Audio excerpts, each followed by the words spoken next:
Exatamente. Olá, gente, tudo bem? Como é que vocês estão? Muito bom. Vamos dar continuidade ao nosso conteúdo e à nossa disciplina de Direitos Sociais. Muito bem.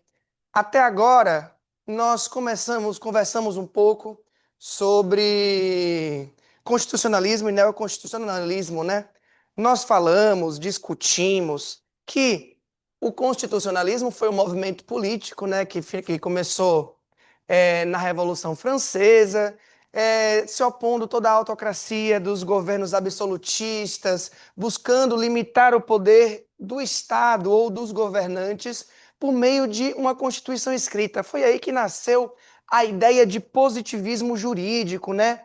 De escrever aquilo que deve ser seguido como forma de lei. Logo em seguida, nós estudamos o segundo movimento constitucional, chamado de constitucionalismo pós-moderno ou neoconstitucionalismo.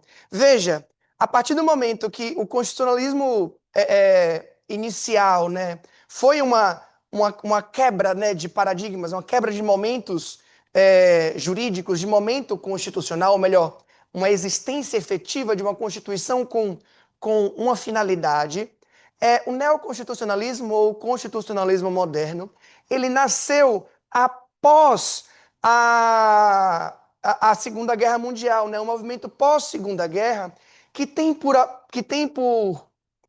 objetivo, talvez, desvincular a ideia pura e simplesmente da legalidade da lei escrita por si só. Ou seja, a Constituição, ela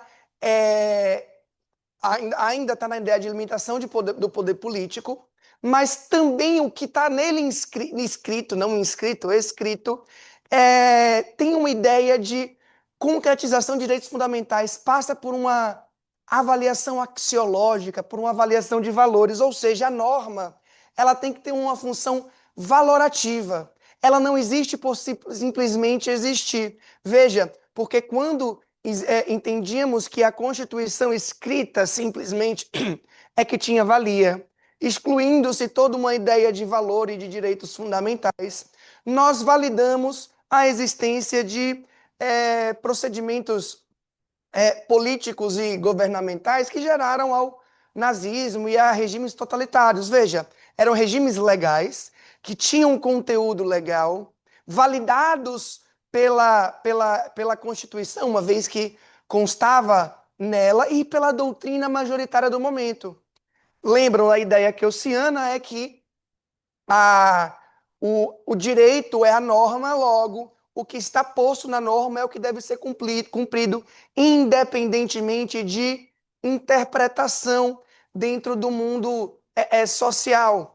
Ou seja, quando a sociedade, quando o mundo valorizou ou valorou, ou melhor dizendo, deu validade a uma norma que excluía grande parte de uma população e autorizava a prática de atividades ou de ideias desumanas, deu um estalo à população e à sociedade do momento e disse: olha, não é só o que está escrito que tem validade, mas sim a eficácia daquilo que está escrito e a concretização de direitos, a função axiológica, a função de valor daquela norma.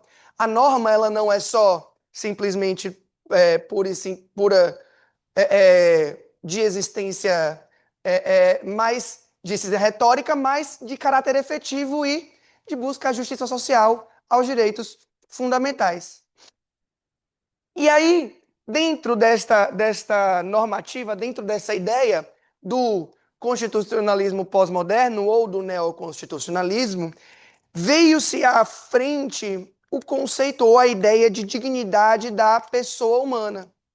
E quando nós falamos em dignidade da pessoa humana, nós visualizamos alguns conceitos. Veja, primeiro, entender o que é dignidade por si só. Entender como a dignidade ela está posta dentro do ordenamento jurídico e de uma ideia constitucionalista, e o que nela está incluído, como o mínimo existencial e logo, uma função de direito fundamental, né? E a jurisdição constitucional dessa dignidade. E aí, antes de falarmos desses todos, pensemos no que é a dignidade da pessoa humana. A dignidade da pessoa humana é um princípio jurídico com status constitucional que se tornou fundamento de quase todas, ou melhor, de todos os estados democráticos de direito. Porque a democracia, ela pressupõe uma ideia de justiça. E pressupondo a ideia de justiça aristotélica, ou seja, de igualdade, ou, eventualmente, numa ideia de isonomia, ou seja, tratar as desigualdades dentro das suas desigualdades, o conceito de dignidade ele tem várias faces, várias interpretações. É uma ideia literalmente polissêmica. Ou seja, nós temos um conceito filosófico de dignidade, e aí vem na ideia kantiana, que é aquilo que pertence ao homem, é um direito está naturalmente colocado à nossa existência, e aí lembra da ideia de justnaturalismo, ao mesmo tempo religiosa, em que a dignidade é você conseguir seguir a vida que aquele Deus, que o seu Deus disse como tem que ser para a existência de todos aqueles que lhe seguem. A política e o direito que está dentro de uma ideia, a política dentro da ideia social e o direito dentro da ideia normativa. A gente não consegue quantificar a dignidade, mas sabemos que é um pressuposto do Estado Democrático de Direito. Se ele é um pressuposto do Estado Democrático de Direito e deve, na maioria delas, ser um direito de todos e um dever do Estado, logo, ele necessita, ele exige a existência de condições materiais mínimas para o seu alcance. A inserção social e cultural desta dignidade, veja, porque a existência na sociedade, o cidadão ele tem que existir de forma digna. Estuda-se que o princípio, ou melhor, o bem jurídico da vida, que é como vocês aprendem desde o primeiro ano da faculdade, que é o maior bem jurídico, que é a vida como sendo o maior bem jurídico, desculpa, ela, numa ideia de constitucionalismo pós-moderno, ela tem uma ideia de a vida com dignidade é o maior bem jurídico. Veja, porque com a dignidade eu tenho possibilidade de não simplesmente existir, mas viver. E aí, logo também, a dignidade desenvolve exige um desenvolvimento de personalidade, ou seja, eu ser quem eu sou. Eu poder agir da forma que eu quero agir com liberdade, nos limites que a própria liberdade me conduz. Ou seja, para eu ter dignidade, eu tenho que ter liberdade, mas ao mesmo tempo a limitação constitucional da dignidade. Outra ideia interessante a se pensar é que no direito nada é absoluto, também a dignidade. Entretanto, embora ela tenha que ceder parcialmente em relação ao outro bem jurídico, em relação a outro princípio, ela deve sempre, de algum modo, estar presente. São as palavras do professor Barroso, quando ele diz, olha, a dignidade, ela pertence e é fundamento do Estado Democrático de Direito. E aí vejamos Estado Democrático de Direito de modo geral. E ela deve ser preservada a qualquer custo. Todavia, ela não é e não pode ser de forma absoluta. Acontece que, mesmo que ela ceda de alguma forma, que ela se diminua de alguma forma, ela deve estar presente para que esse ser humano tenha condições de ser uma pessoa social de um Estado democrático de direito. Eu vou dar um exemplo, que é até um exemplo que o próprio professor José Roberto Barroso dá. Ele diz o seguinte: quando alguém comete um crime, ele é tolhido do seu direito de ir e vir. O direito de ir e vir faz parte de uma ideia de dignidade. Eu ter a minha liberdade, lembra, dignidade, uma ideia de liberdade. Então, o meu direito de ir e vir, ou seja, de me movimentar dentro de um Estado, ele é tolhido em face da proteção estatal e da minha punição. Porque eu descumpri com o regramento social, cometi um crime, ou não, pode não ser um crime, não paguei a pensão do meu filho. Por isso, sofrer uma punição que é perder temporariamente o meu direito de deslocamento. Porque, além da função de aprendizado, né, tem a função de proteger, no caso não da pensão, na pensão tem uma função simplesmente de aprendizado, mas no caso de um cometimento de crime, de um assassinato, por exemplo, eu protejo a população, tirando aquela pessoa que cometeu, infratora do meio, tratando-a e devolvendo à sociedade. Veja, quando eu tiro dela a liberdade, ela perde um passo de sua dignidade, a dignidade cede um pouco, mas dentro do sistema carcerário, esta pessoa não pode perder ou não deve perder outros institutos intrínsecos à dignidade. Veja, então, é, quando eu tenho, quando eu perco, eu sou preso, no exemplo que eu estou dando, quando eu sou preso, eu perco o direito de ir e vir, mas eu tenho que ter direito a alimento básico. Eu tenho que ter direito à defesa. Eu tenho que ter direito à educação.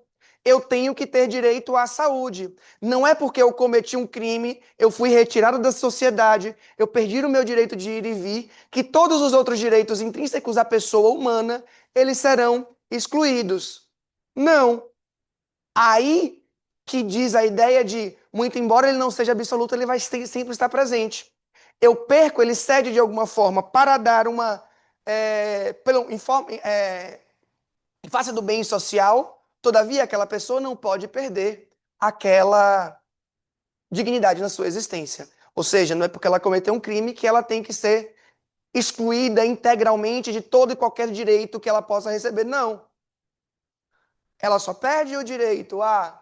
E aí vem alguns perdimentos. Confesso que não sou constitucionalista, desculpa, constitucionalista, não sou penalista, então não me vem, não sei decorado todos os direitos que são perdidos quando você vai preso, mas eu não posso perder outros direitos, como eu dei exemplo da saúde, da educação. Pessoas no sistema carcerário têm direito a médico, pessoas no sistema carcerário têm direito à educação, a uma formação. Pessoas no sistema carcerário têm direito a trabalho e assim vai. Tudo bem? Eventualmente o direito ao trabalho pode ser tolhido e aí depende da gravidade do crime e assim por diante. Tudo bem? Então, dentro desse conceito de dignidade da pessoa humana, nós pensamos naquilo, olha, a nossa Constituição, a Constituição brasileira, ela dá uma gama gigantesca de direitos fundamentais.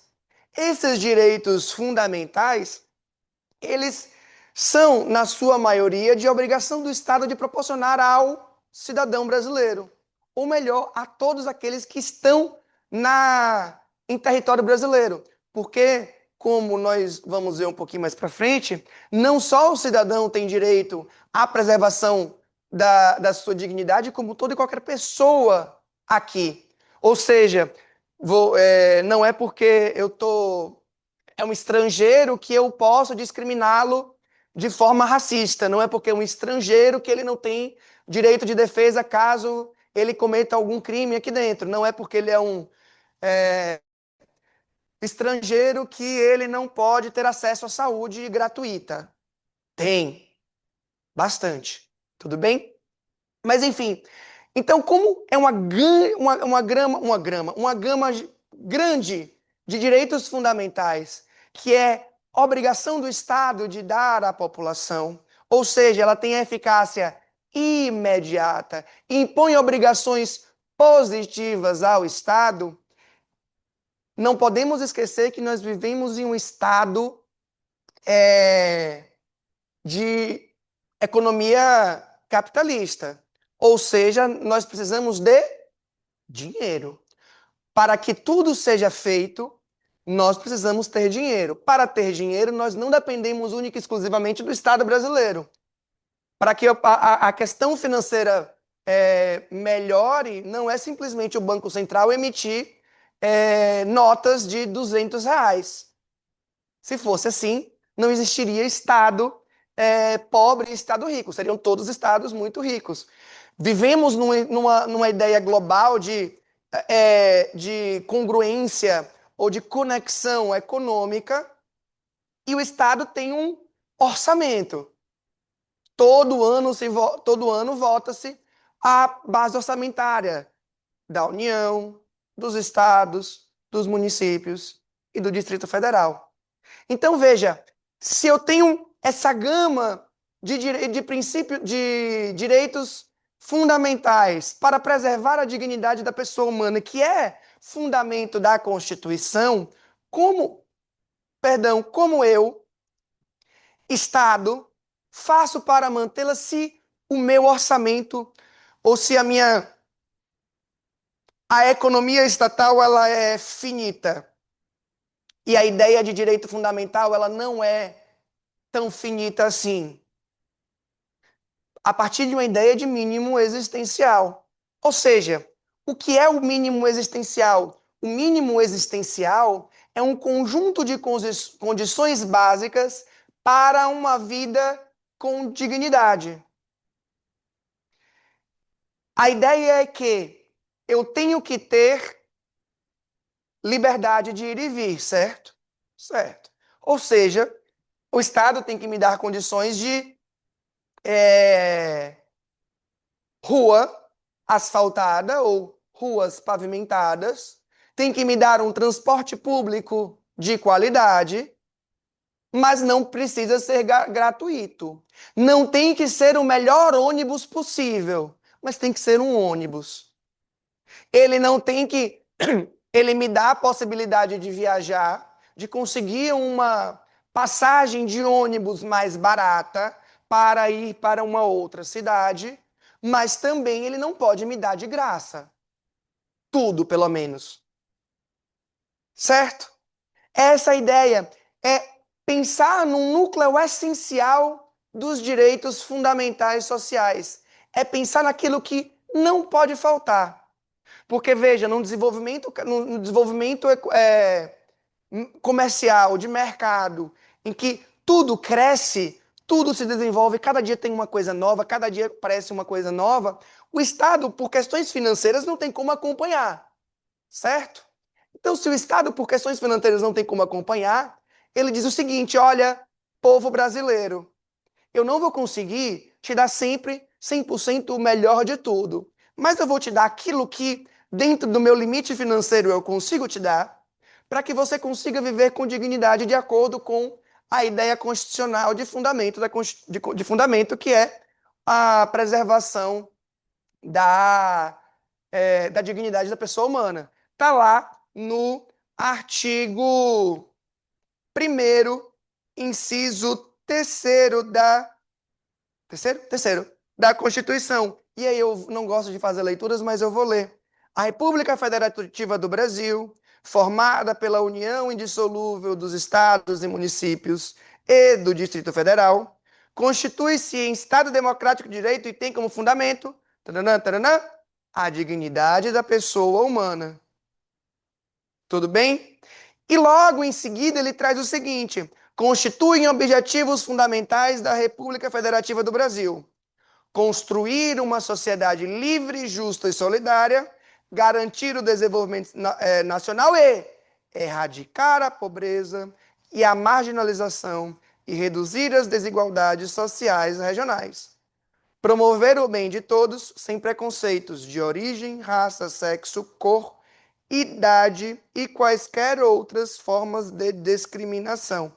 Então, se é objetivo construir o desenvolvimento nacional e erradicar a pobreza e a marginalização e reduzir a desigualdade social e regional, eu tenho que dar condições para que o povo consiga fazê-lo.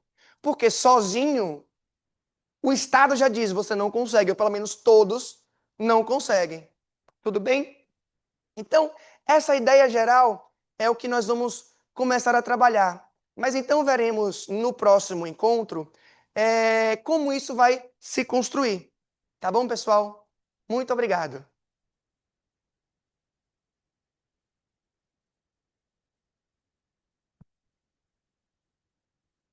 Tchau, tchau.